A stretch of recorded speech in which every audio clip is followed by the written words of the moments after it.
नमस्कार मित्रांनो, तर पुन्हा कर्तव्य आहे या मालिकेच्या 9 जानेवारीच्या भागात आपल्याला असं बघायला मिळतंय की आकाश वसुंधरा यांचा इंटरव्ह्यू होतो.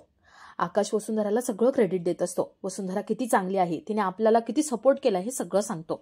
तो जयश्रीचं नाव अजिबात घेत नाही. जयश्री फुगून बाजूला बसलेली असते.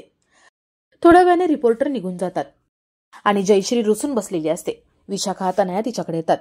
विशाखा म्हणते, जयश्री मानलं तुला, अगो किती सहन करतेस. अगं रिपोर्टरच्या समोर आकाशने तुझं अजिबात कौतुक केलं नाही. अगं तुझ्या जागी मी असले असते ना तर त्या वसुंधराचं थोबाड फोडलं असतं. हे सगळं होते त्या वसुंधरामुळे होते. जयश्री खूप भडकते आणि तेवढ्यात तिथे वसुंधरा येते.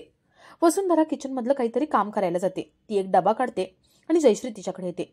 जयश्री वसुंधराला समोर उभं करते आणि जोरात ते कानाखाली मारते. वसुंधराच्या हातातला डबा बाजूला उडतो आणि तेवढ्यात तिथे आकाश आणि माधव येतात. आकाश वसुंधराला कानाखाली मारलेलं बघतो आणि तो खूप चिडतो. जयश्रीचं हे वागणं अजिबात पटलेलं नसतं. तो रागाने तिच्याकडे बघत असतो. आता आकाश वसुंधरासाठी कसा स्टँड घेईल, तो घर सोडेल का हे बघण्यासारखं असेल.